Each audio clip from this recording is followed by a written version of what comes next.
अस्सलाम वालेकुम स्टूडेंट्स। ये हमने लास्ट वीडियो में जो है वो मेरी सेकेंड ईयर मैथ पार्ट 2 के जो लेक्चर है उसमें मैंने यहाँ तक आपको कंप्लीट करके बता दिया कि हमने यहाँ पे दो चीज़ें फाइंड करनी है। एक हमने तो कॉन्करेंसी फाइंड करनी है, मतलब आपके पास ये तीनों लाइंस क्या कॉन्करेंट हैं। और दूसरी चीज़ हमने फाइंड करनी थी, हमने कहा कि क्या ये इनके दरमियान एंगल भी मौजूद है, और वो क्या एंगल मौजूद है वो हमने फाइंड करना है। पहली चीज़ तो आप लोगों को कॉन्करेंट के बारे में मैंने आपको बहुत इजीली लेक्चर दे दिया कि हमारे पास ये दो तीन लाइंस हैं, हम उनको क्या करेंगे, कॉन्करेंट फाइंड करेंगे, उसको डिटर्मिनेंट में कन्वर्ट करेंगे और उसके बाद इसका डिटर्मिनेंट ले लेंगे। डिटर्मिनेंट के बाद हमारे पास जो आंसर आया, जो हमारे पास आंसर आया है वो आपके पास ज़ीरो है। इसका मतलब लाइन वन, लाइन टू और लाइन थ्री जो है वो आपके पास कॉन्करेंट है। अब दूसरी बात, आपने एंगल फाइंड करना है। अब बात यह है कि एंगल का जो फॉर्मूला गिवन है वो आपके पास 4.3 से पहले ये प्रूव है। उसने कहा कि tan theta equal to m square m two minus M one one plus m one M two. अच्छा, अब थोड़ा सा एक ट्रिक है, बुक में मौजूद नहीं है। फ़र्ज़ करें कि हमें ये फार्मूला लिखने का मेथड आ जाए। अगर आपके पास लाइन वन ये गिवन है और लाइन टू आपके पास ये गिवन है। अब आप देखें, अगर आप एंटी क्लॉकवाइज मूव करें तो इसका जो हेड है वो किसके ऊपर गिर रहा है, वो लाइन टू के ऊपर गिर रहा है। अगर कहा जाए कि ये जो लाइन वन है इसका स्लोप एम वन कंसीडर कर लें और इसका जो स्लोप है वो आप एम टू कंसीडर कर लें, तो इसका मतलब जिस लाइन के ऊपर हेड एंटी क्लॉकवाइज गिरेगा वो आपके पास स्लोप पहले आएगी और दूसरी आपके पास बाद में आएगी। अब ये L2 लाइन है और इसकी स्लोप M2 है, इसका मतलब M1 की जो स्लोप है लाइन है वो L2 मतलब M2 के ऊपर क्या कर रही है, फॉल कर रही है, गिर रही है। क्या कर रही है, फॉल कर रही है और गिर रही है। तो हम क्या करेंगे, हम इसको tan theta m square minus M one मतलब एम टू को हम पहले रखेंगे और एम वन को बाद में रखेंगे। डिनोमिनेटर में आप जो मर्ज़ी कर लें, एम वन को पहले रख लें या एम टू को बाद में रख लें, बट इस कंडीशन में यहाँ पर M one minus M two नहीं होना चाहिए। मैं दोबारा रिपीट कर देता हूँ, आगे जाके बहुत से क्वेश्चन ऐसे आने हैं। उसने कहा कि आपके पास L1 ये है और L2 ये है। अगर आप एंटी क्लॉकवाइज मूव करते हैं, L1 से स्टार्ट करते हैं तो इसका जो हेड है वो किसके ऊपर फॉल कर रहा है, वो लाइन टू मतलब M2 के ऊपर गिर रहा है। और जिसके ऊपर गिर रहा होता है उसको हम पहले लिखते होते हैं और बाकी हम बाद में। अगर फ़र्ज़ करें कि अगर मैं इसको यहाँ पर ऐसे इसको इस तरह ले चलूँ तो मैं L2 है और किसके ऊपर फॉल कर रहा है हेड, L1 के ऊपर, तो फिर आपके पास M1 माइनस M2 होता। बट यहाँ पे हमने ऐसा नहीं करना, हमने लाइन वन से लाइन टू और लाइन टू से लाइन थ्री तक के दरमियान जो है वो हमने क्या फाइंड करना है, एंगल फाइंड करना है। ठीक है, समझ आ गई बेटे बात की। अब हम to find the slope for L1, हम क्या करते हैं कि L1 की स्लोप फाइंड करते हैं। अब L1 की स्लोप कैसे फाइंड करेंगे, क्यों हमें स्लोप क्यों फाइंड कर रहा हूँ। पहली बात तो ये कि आपको पता होना चाहिए कि आप स्लोप फाइंड कर क्यों रहे हैं। मैं स्लोप इसलिए फाइंड कर रहा हूँ, मैं थोड़ा फ्लैशबैक चलता हूँ, क्योंकि मुझे जो फॉर्मूला है टेन थीटा का वहाँ पे स्लोप्स गिवन है। M square minus M one मतलब एम वन एम टू मतलब ये मेरे पास जो है वो स्लोप्स गिवन है। मुझे इसलिए एम वन भी फाइंड करना पड़ रहा है और एम टू भी फाइंड करना पड़ रहा है। अब आप यहाँ पे देखें कि मैं जब स्लोप वन फाइंड करूँगा तो मेरे पास जो लाइन वन है, लाइन वन की स्लोप फाइंड कर रहा हूँ। याद रखिएगा कि आप लाइन वन की स्लोप फाइंड कर रहे हैं तो 4x minus three y minus eight equal to zero. आपके पास फॉर्मूला क्या होता है, y equal to M X plus C. याद आया कुछ, ये हमने 4.2 और 4.3 में हमने इस क्वेश्चन को बार बार किया था। तो आगे पास क्या आ जाएगा, हमने कहा कि ये 3y equal to 4x minus eight, Y बाहर निकाल लिया। अब आपके पास क्या आ जाएगा, मल्टीप्लाई कर देंगे किसको, उसने कहा कि 3y equal to 4x, sorry divide कर देंगे, 3 मल्टीप्लाई हो रहा है और ये वहाँ पे क्या हो जाएगा, जाके डिवाइड हो जाएगा। 4/3x माइनस आपके पास क्या आ जाएगा बच्चे, 8 आ जाएगा। ठीक है, 4/3x माइनस 8/3। तो m1 आपके पास क्या आ जाएगा, मैंने कहा था कि x के साथ जो वैल्यू होती है वो आपके पास क्या होती है, स्लोप होती है 4/3। अब to find the slope for L2, अब आपने L2 की स्लोप फाइंड करनी है। आपके पास क्या आ जाएगा, लाइन 2 आपके पास क्या गिवन है, 3x minus 4y minus 6 equal to 0। तो 4y equal to 3x minus 6, तो 4 मल्टीप्लाई हो रहा है, उधर क्या हो जाएगा, डिवाइड हो जाएगा। अब आप याद रखिएगा कि x के साथ जो भी वैल्यू होती है वो आपके पास स्लोप होती है। या आपके पास क्या आ गई, m2 स्लोप आ गई लाइन 2 की। अब सिमिलरली आपने L3 की स्लोप फाइंड करनी है। m3 आपके पास क्या आ जाएगा, x माइनस वाई माइनस 2, तो आपके पास क्या आ जाएगा, y बाहर रख लें, आपके पास क्या आ जाएगा, x माइनस 2 हो गया, और इसकी जो स्लोप होगी वो आपके पास क्या होगी, 1 होगी। अब याद रखिएगा कि मैंने यहाँ पे कुछ एक मटेरियल लिखा है।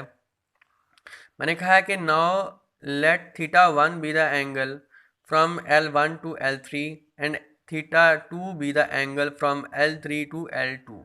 अब आपने L1 से, अब याद रखिएगा कि आपने L1 से L3 तक का लाइन और L3 से L2 तक के दरमियान आपने क्या करना है, एंगल फाइंड करना है। मैं दोबारा रिपीट कर देता हूँ। आगे पास पहले दो लाइंस थी, तीसरी लाइंस आपको यहाँ पे नज़र आ रही होगी कि एक पॉइंट के ऊपर वो कट करके आगे मूव कर रही है। मैंने कहा कि अगर हमने एंगल फाइंड करना है तो आप देखेंगे कि इस लाइन और इस लाइन के दरमियान ये एंगल नज़र आ रहा है, और इस लाइन और इस लाइन के दरमियान ये एंगल नज़र आ रहा है। अब ज़रूरी नहीं कि आप यहाँ पे फाइंड करें, आप यहाँ पे भी फाइंड कर सकते हैं, आप यहाँ पर भी फाइंड कर सकते हैं। तो ये इजी होता है। अब लाइन वन से लाइन टू, लाइन वन से लाइन थ्री के दरमियान पहले एंगल फाइंड करेंगे, फिर आप लाइन थ्री से लाइन टू के दरमियान। अब मैंने थोड़ी देर पहले आपको एक मेथड बताया था, हम एंगल कैसे फाइंड करेंगे। मैंने कहा कि tan theta m3 minus m1 1 plus m3 m1। अब m3 m1 कैसे आया, मैंने कहा था कि एंगल, अब अगर मैं यहाँ पे ये कहूँ कि एंगल जो है वो m3 line two, sorry, line 3 to line 2। अब लाइन 3 से लाइन 2 के दरमियान आप एंगल फाइंड कर रहे हैं, मतलब इसके और इसके दरमियान, ठीक है। सॉरी, यहाँ पे लाइन 1 है, मिस्टेक हो गई छोटी सी। अब आप क्या करेंगे, आपके पास, आप गौर करें थोड़ा सा, तो आपके पास यहाँ पे जो लाइन फॉल कर रही है, हेड फॉल कर रहा है, किसके ऊपर फॉल कर रहा है, L3 के ऊपर फॉल कर रहा है। तो इसका मतलब क्या होगा कि m3 minus m1 1 plus m3 और m1। समझ आ गई, मैं दोबारा रिपीट कर देता हूँ। हम एंगल फाइंड कर रहे हैं बिटवीन लाइन 1 और लाइन 3 के दरमियान, लाइन 1 और लाइन 3 के दरमियान, लाइन 1 एंड लाइन 3 के दरमियान हम क्या कर रहे हैं, एंगल फाइंड कर रहे हैं। तो इसका जो हेड है वो किसके ऊपर फॉल कर रहा है, आप गौर कीजिएगा, L3 के ऊपर फॉल कर रहा है। तो मैंने क्या कहा था कि जिसके ऊपर हेड फॉल करेगा वो जो स्लोप होगी वो आपके पास क्या होगी, पहले आ जाएगी। तो यहाँ पे m3 माइनस m1 और 1 प्लस m3 m1। अब आप वैल्यूज पुट कर रहे हैं, आपको पता है कि आपके पास m3 की वैल्यू क्या गिवन है और m1 की वैल्यू क्या गिवन है। आप यहाँ पे इसको पुट करें, आप इसको सिंप्लीफाई करें, आपके पास आंसर क्या आ गया, -1/7।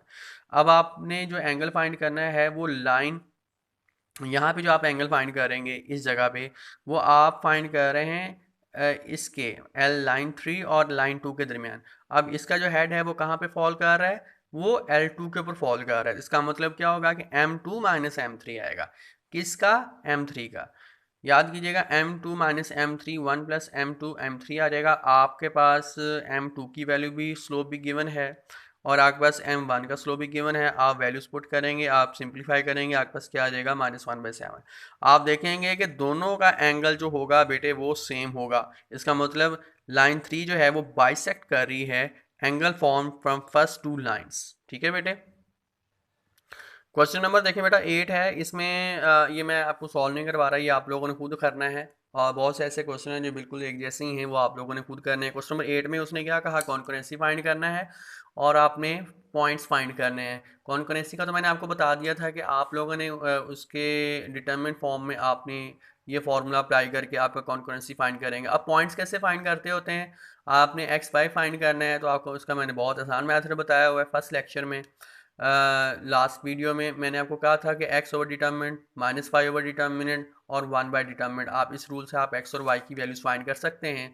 अब क्वेश्चन नंबर 10 देखें, इसमें उसने कहा कि find angle measure from line 1 to line 2 and also acute angle. अच्छा, ये बहुत इंटरेस्टिंग क्वेश्चन है, इसमें थोड़ा सा डिफरेंस है। बिल्कुल वैसे ही है। फर्स्ट चीज़ क्या है कि पहले हमारे पास एक लाइन होती थी, अब हमारे पास लाइन नहीं है, हमारे पास पॉइंट्स गिवन है, दो लाइंस के पॉइंट्स गिवन है। अब लाइन वन के पॉइंट -1 से -1, -9 से -1, और ये 3 से -5 है। लाइन टू के जो है वो 2 एंड 7 है, और ये -6 और -7 है। फॉर्मूला आपके पास यहाँ पे क्या बनेगा, देखिए पहले लाइन होती थी, हम इजीली m फाइंड कर लिया करते थे। अब यहाँ पे दो पॉइंट्स हैं, ये आपके पास जो है वो x1 है, ये y1 है, ये आपके पास x2 है, और ये आपके पास क्या है बेटे, y2 है। अब आप देखेंगे कि आपके पास m2 - m1 और 1 + m1 m2 फॉर्मूला गिवन है, आपने एंगल तो फाइंड करना ही करना है। अब आप क्या करेंगे, आपके पास m1 और m2 फाइंड करने के लिए इन दोनों पॉइंट्स का सहारा लेंगे। याद कीजिएगा कि चैप्टर 4 के स्टार्ट में मैंने 4.1 में आपको करवाए थे क्वेश्चन। स्लोप को हम इस तरीके से फाइंड कर सकते हैं, अगर दो पॉइंट्स गिवन हो, y2 - y1, x2 - x1, हम m1 का पॉइंट फाइंड कर सकते हैं लाइन वन का, इसका ये x1 y1, ये x2 y2, वैल्यूज पुट करेंगे, आपके पास लाइन वन m1 स्लोप आपके पास क्या आ जाएगी बेटे, -1/2। अब आप क्या करेंगे, लाइन टू फाइंड करेंगे, m2 y2 - y1, x2 - x1। अब इसी का, अब इस लाइन के बारे में आपने x1 y1 x2 और y2 पॉइंट्स रखने हैं, आप वैल्यूज इसमें पुट करेंगे, आपके पास आंसर क्या आ जाएगा, सिंप्लीफाई करेंगे, आपके पास आंसर क्या आ जाएगा बेटे, 7.7/4 आपके पास क्या आ जाएगा, आंसर आ जाएगा। मतलब आपके पास एंगल फाइंड करने तक के लिए m1 और m2 दो स्लोप्स आ।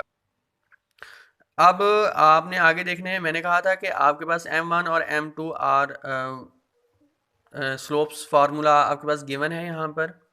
अब मैंने आपको रूल्स तो बताया हुआ है सारा। मैंने कहा था कि आपके पास ये लाइन वन है, ये लाइन टू है, इसका हेड जो है वो लाइन टू के ऊपर फॉल कर रहा है, तो आपके पास क्या आएगा, m2 - m1 और 1 + m1 और m2। आप वैल्यूज पुट करेंगे, m2